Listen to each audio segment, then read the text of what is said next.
And here is the situation at the end of the French movement in the 5 p.m. turn.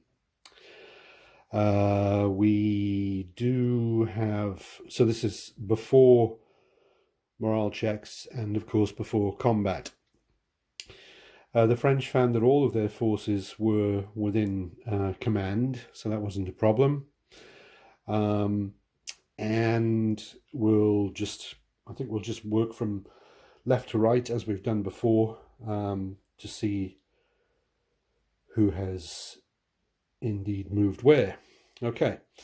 Let's see. We've had the horse battery of Pire has become stationary, so they'll be able to fire at the Dutch light cavalry across the way, across the other side of the stream. The light troops that were retreated back to here, the Pire's chasseurs, have recovered from their disorder and come forward to this position here. They've got the stream in front of them, which is a bit of a problem, but they're trying to keep themselves handy and get out of the traffic jam, as it were. The Lancers have moved into position here, ready to charge the Dutch if they get the opportunity. Perhaps the Dutch will back away, we shall see. Interesting development here was that we have Bachelou and his division, and it was decided by the French commander that the best thing to do was to have this unit stay in place and go stationary, and have this unit back up slightly. It was a bit of a tangle because it was thought briefly that they might have been able to charge the skirmishers and clear them out of the wood, but they actually couldn't see the skirmishers to charge them. So instead they could have wandered into the wood and then stopped short of them, having discovered them.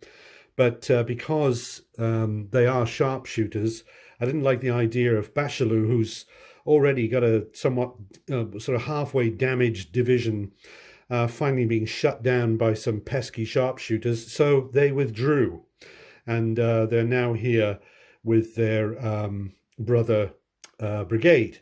So they're there. And then over here we have Foy's division. We've got one brigade has gone into the wood. They could see the skirmishers that were there, and they've sent them packing. Those skirmishers have run back to this position here and are disordered. That's as far as they could penetrate into the wood and clear the skirmishers.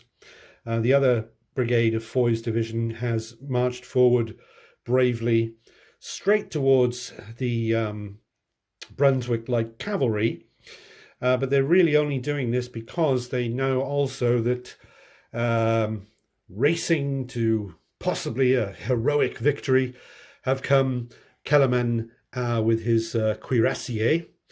So they've shot across from over here, and they're ready to hit the left of the light cavalry here.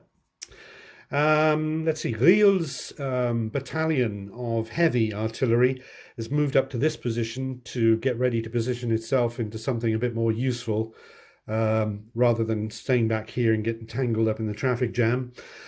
Then we've also got this brigade of Prince Jérôme has finally moved into contact with Gémy-en-Cour and is going to try and take that. Shouldn't have too much problem with that, I wouldn't think. They've been followed by the army commander Ney, who's controlling them more or less now. And we've already covered the cuirassiers. And then over here with Prince Jérôme, this unit has remained stationary, this unit has gone stationary, and this unit has moved forward into the Bois des Sons and taken up position there. Let's see, and that's about it. Now, in terms of combat, or morale in combat, morale, there's not going to be a lot of morale tests because forces are not within close range of the enemy. to any extent that I can see. But there is going to be there's certainly going to be a morale test. Just trying to think on my feet here. There's going to be a morale test here because, of course, there's a melee there, and that is the only place there's a melee. So we'll do morale tests, and then we'll do combat. There will be a fair bit of shooting. The French have deliberately moved into musket range well, let's see, at least, I guess it's just the one location here they can fire on the cavalry. And there's going to be some skirmishes shooting at the French, and we'll go from there. And now here we are at the end of the French 5 p.m. turn. Nothing happened in the morale checks. Everybody passed their morale checks, and then in the combat there was shooting, and there was, of course, the melee at Gémiancourt. In all of the shooting that took place from the skirmishers and also from the French brigade firing at the Brunswick light cavalry, there were no casualties whatsoever in all of the shooting. And then in the melee, not surprisingly, the French took the position and eliminated the skirmishers for no loss. That means that Foy's division is still in mint condition, and it also was another casualty against de Pépinché, who now his division has only one more casualty it can take before it becomes exhausted. But it is getting well back toward the Allied baseline, because at the moment we have a division here, which is not far from this French division. We have a division here, and then back there we have a division that is being rallied by His Grace the Duke. So if the French can get at them and cause one more casualty, that means that the Allies have an exhausted division. And now we move on to the Anglo-Allied 5 p.m. turn. And so here we are at the end of the Allied movement in the 5 p.m. turn. There have been no Allied reinforcements in this turn, so let's take a look, going from left to right, and see what's generally developed. Well, now, we had the Dutch light cavalry over here. Fortunately, they are corps troops, so they're always in command. Otherwise, they would have been out of command.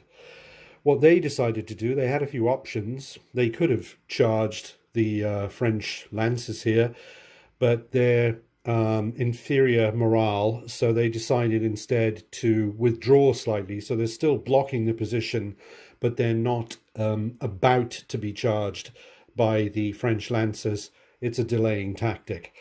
The French lancers, of course, can't charge the next turn because, as is the case throughout the battle, you have to be within 400 yards of the unit to be able to charge it in this particular scenario because of the high standing crops.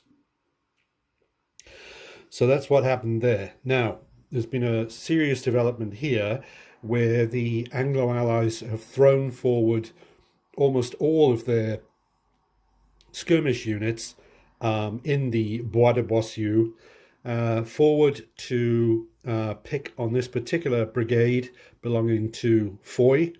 Foy has no casualties at the moment, so we'll see what happens.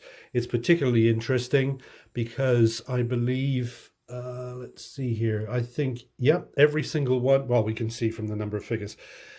2 figures in my system means sharpshooters, so they're all sharpshooters.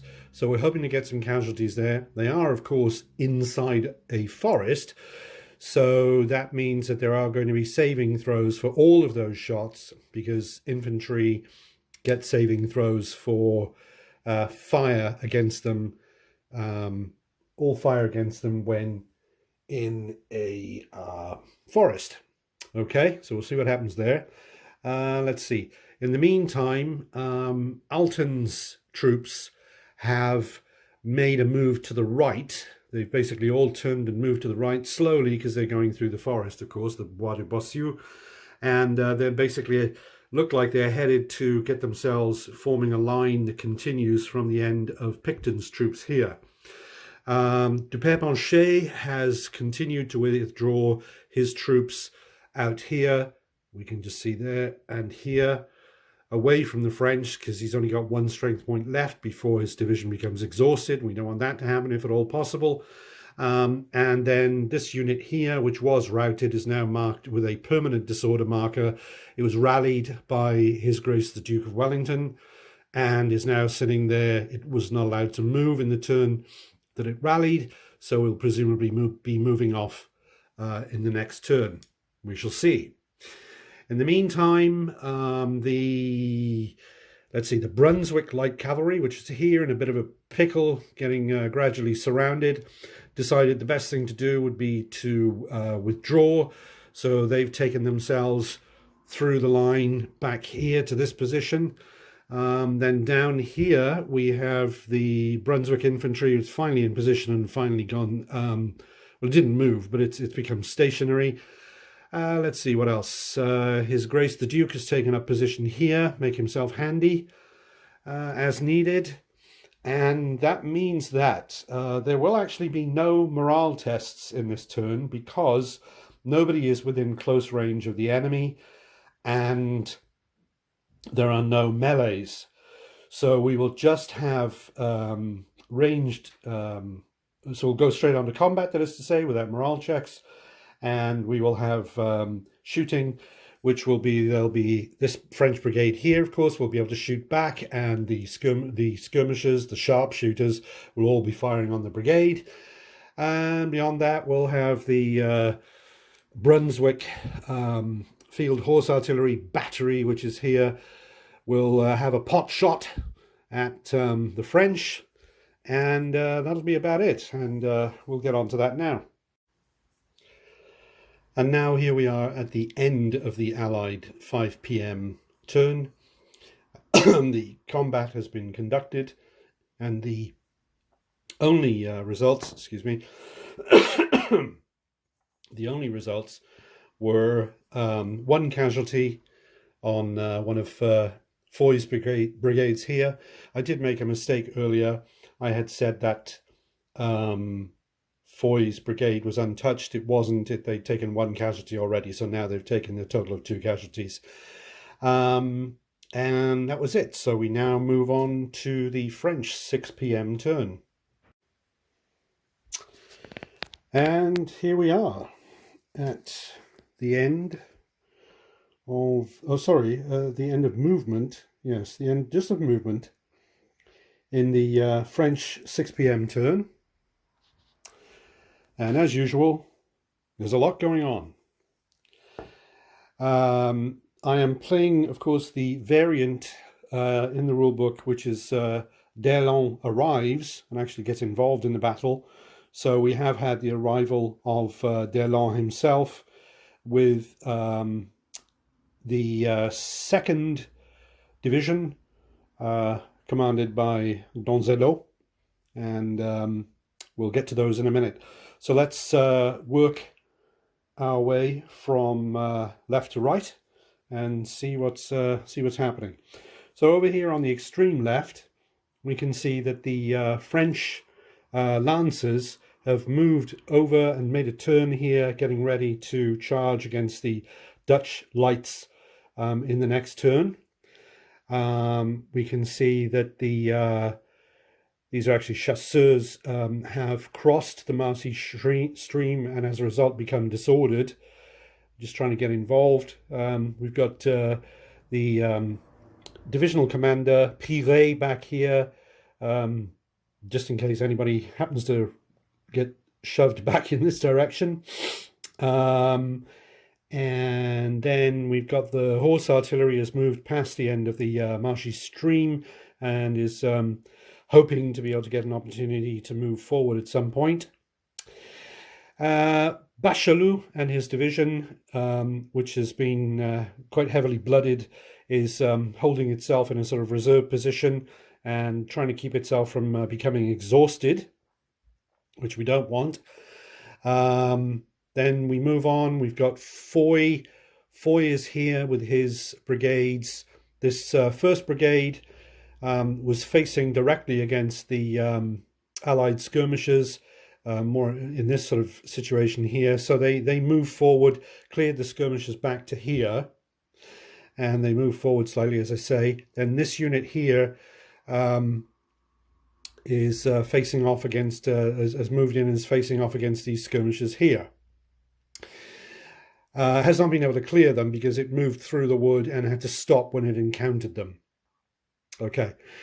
Then in pretty much the center, we see the arrival of, we've got Delon himself here. Then we have Donzelot is here, and here's Donzelot's division. They arrived in road column and have reformed from road column to deployed formation. So they're ready for the off in the next turn.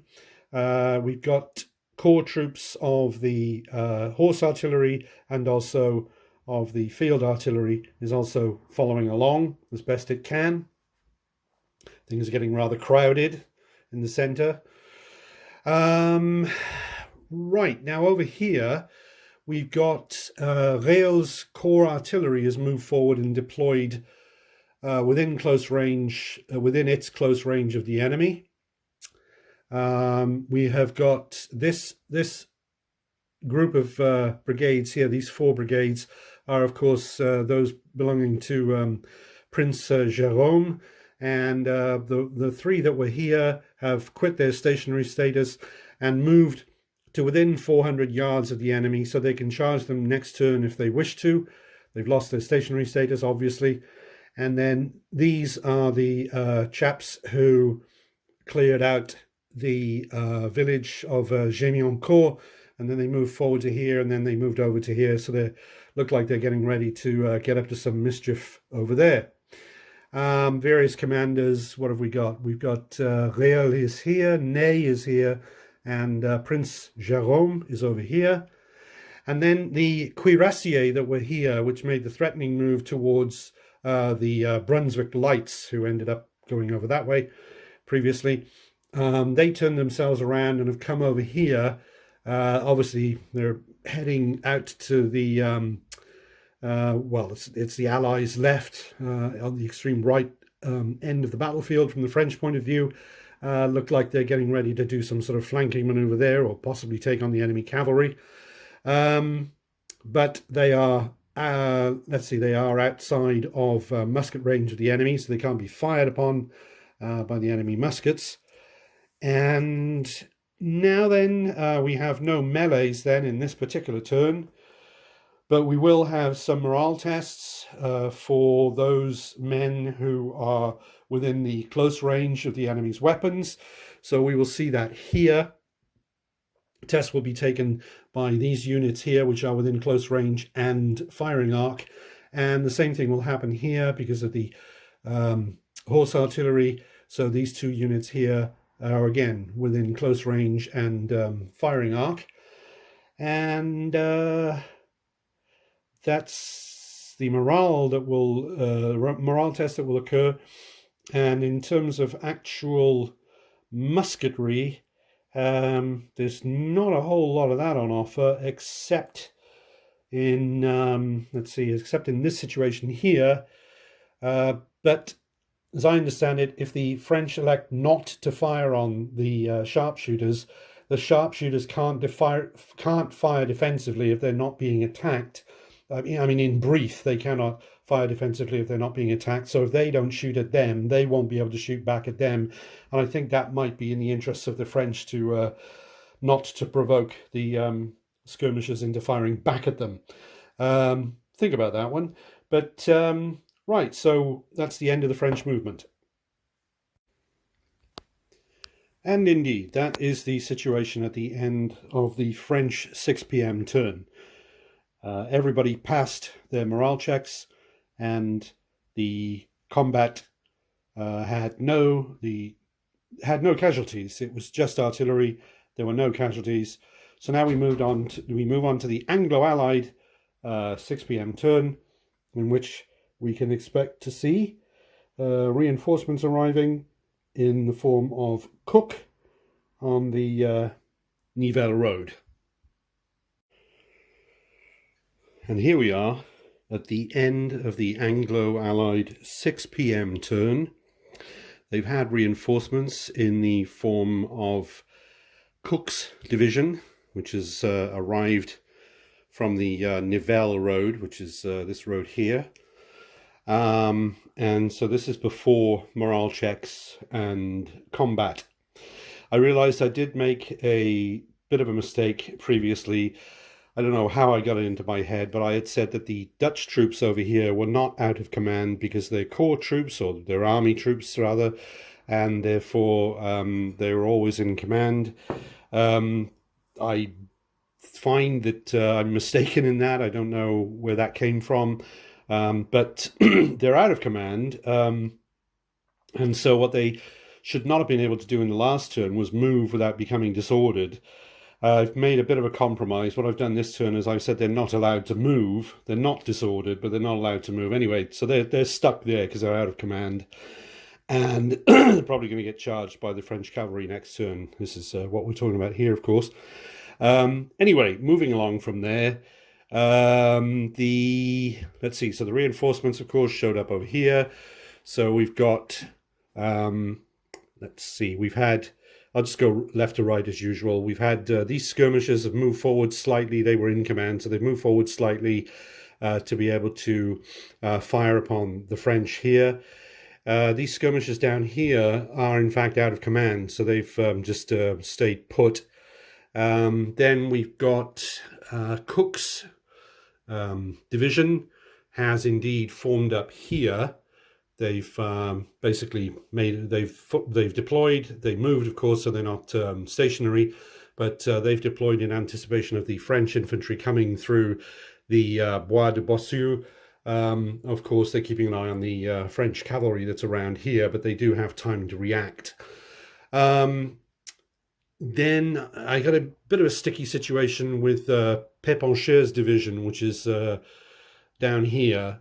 The problem is that they were behind, of course, the British and Hanoverian and so forth infantry that's down here, and likely to get retreated through if they were behind them, and that could have caused all kinds of problems.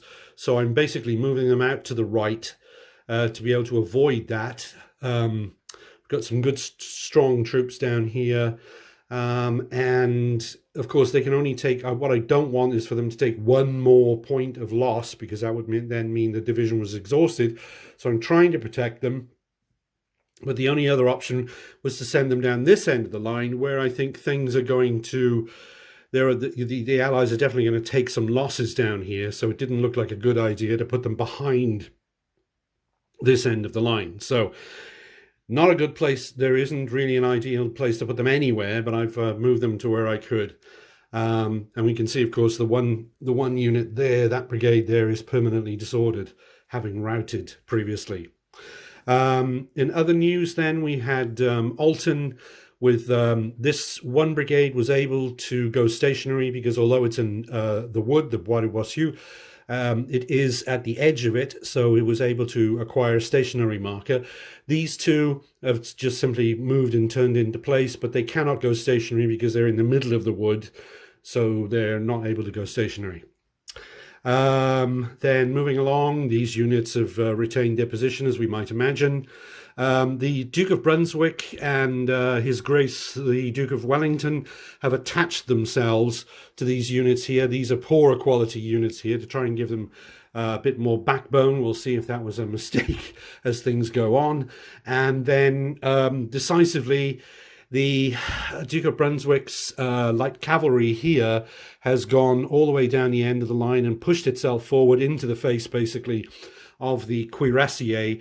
To the idea there is to stop the cuirassiers from being able to just turn and charge the Brunswick infantry down on the end here. They are going to have to, if they're going to charge anyone, they're going to have to deal with them because they're too close to them. Okay. So that is it. And then as far as morale checks that are coming up now, then, as we can see, there are no melees. So there are going to be just a little bit of morale checking due to people being in the close range of the enemy's weapons. And as far as I can see, not surprisingly, that only applies here with the French units in the close range of the horse battery here, and also with the Anglo-Allied units that are within close range and firing arc of the French heavy artillery battalion here. So we'll do that, and then we'll do combat, and we'll see where we end up.